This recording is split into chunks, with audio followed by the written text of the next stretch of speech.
Assalamualaikum warahmatullahi wabarakatuh. Salam sejahtera untuk kita semua. Pada kesempatan kali ini, izin memperkenalkan diri, nama saya Rizal Setiawan dari jurusan Teknik Informatika Fakultas Sains dan Teknologi Universitas Islam Negeri Sunan Gunung Jati Bandung. Akan berbicara mengenai mengapa kita perlu bijak dalam bersosial media. Lalu, apakah dampak yang akan terjadi jika kita tidak bijak dalam bersosial media?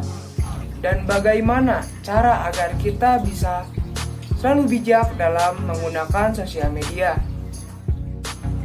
Di sini siapa yang tidak memiliki satu pun akun sosial media? Saya yakin setiap orang memiliki minimal satu akun sosial media, baik itu Facebook, Instagram, Twitter, YouTube, dan lain sebagainya. Mungkin orang akan aneh pada zaman ini jika kita tidak memiliki akun sosial media. Apakah kita kurang update atau kita gaptek? Mungkin orang akan berbicara seperti itu. Melalui media sosial, orang bisa memberikan aspirasi, memberikan pendapat.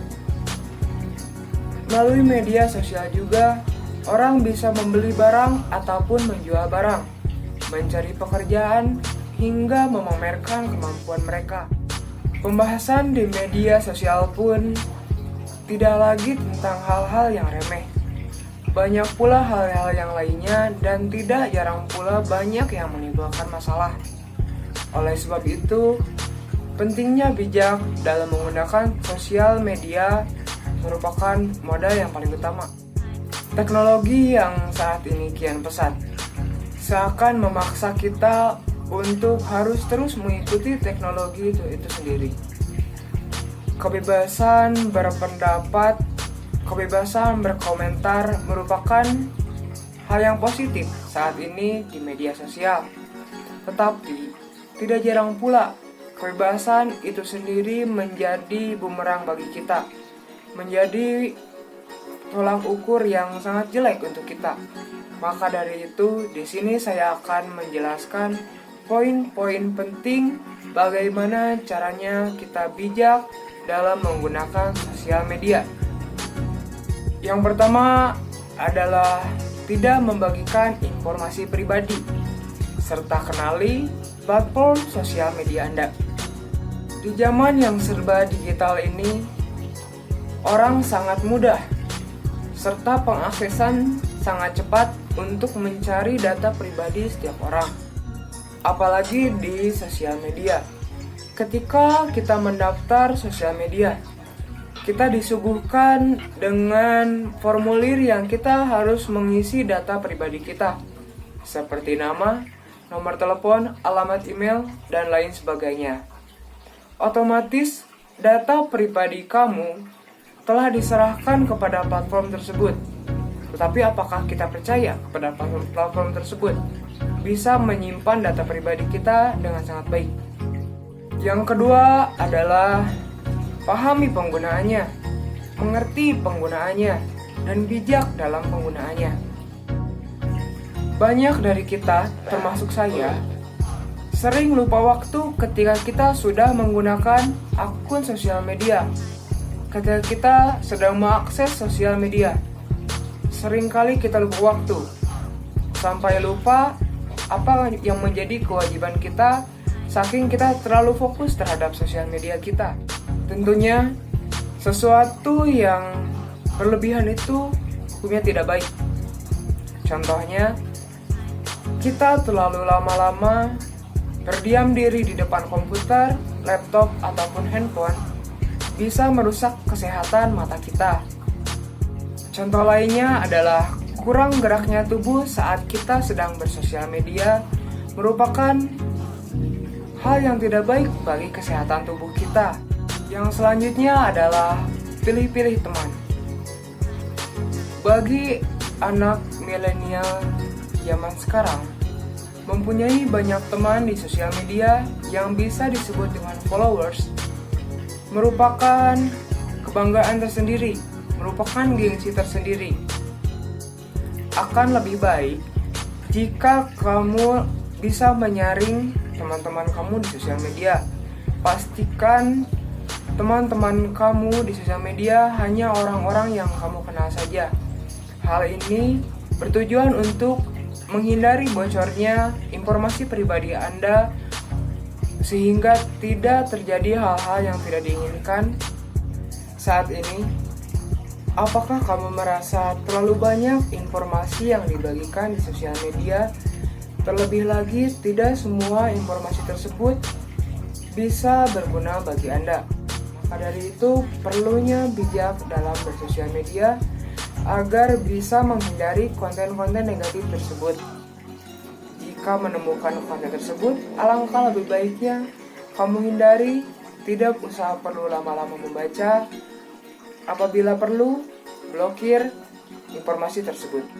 Yang selanjutnya adalah periksa kembali sebelum membagikan konten. Saat bersosial media, kurang afdol rasanya bila kita tidak mengunggah atau mengupload video atau foto pada konten kita. Terkadang kita juga sering membroadcast atau menyebarkan berita. Nah, disitulah terjadi sering banyak masalah. Contohnya adalah berita hoax atau berita bohong. Alangkah lebih baiknya sebelum kalian membroadcast berita tersebut, kalian pastikan apakah benar-benar asli, benar-benar valid, apakah benar-benar nyata. Jika tidak, hindari hal-hal remeh yang bisa menimbulkan banyak masalah di akun sosial media Anda.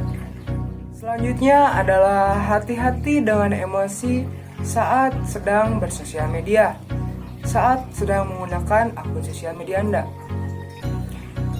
Pentingnya menahan emosi saat membuat konten atau mengomentari foto atau video orang lain itu merupakan keharusan bagi Anda.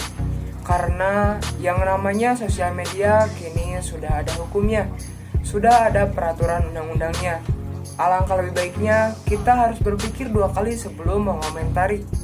Kata-kata yang tidak tepat, kata-kata yang menyakiti orang lain, itu bisa menjadi bumerang bagi Anda sendiri, bisa menjadi malapetaka bagi Anda sendiri di sosial media.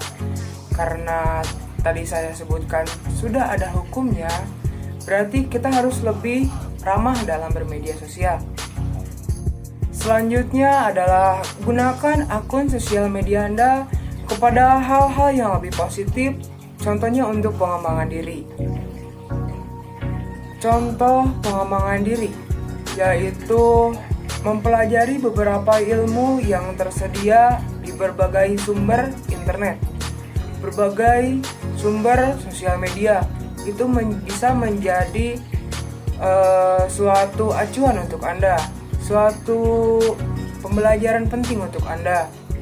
Contohnya ketika kita dulu mempelajari itu harus selalu dengan buku, membeli buku ke sana kemari. Tetapi pada saat ini berkembangnya sosial media, internet, kita bisa melihat, kita bisa mencari data apa yang kita perlukan itu dengan sangat cepat. Sebisa mungkin jangan berlebihan menggunakan akun sosial media Anda. Gunakan yaitu perlu, jangan digunakan bila tidak perlu. Berbijaklah sedari dini, kita mulai belajar bagaimana caranya bijak dalam menggunakan akun sosial media. Setiap individu punya pemikiran, setiap individu pula punya prasangka. Tidak ada yang tahu kejadian apa yang akan terjadi di hari esok. Kita hanya bisa belajar dari hari kemarin dan hari ini untuk meminimalisir kejadian buruk yang akan terjadi di hari berikutnya. Penuhi pemikiran dengan ilmu positif, penuhi pemikiran dengan ilmu cerdas. Pilah serta pilih informasi yang bermanfaat dan buang informasi yang tidak bermanfaat. Mungkin dicukupkan sekian untuk video kali ini. Mohon maaf bila ada tutur kata yang kurang jelas, kurang pantas, serta kurang berkenan di hati saudara. Karena sesungguhnya kesalahan datang dari diri saya pribadi dan kesempurnaan hanya milik Allah Subhanahu wa taala. Wassalamualaikum warahmatullahi wabarakatuh.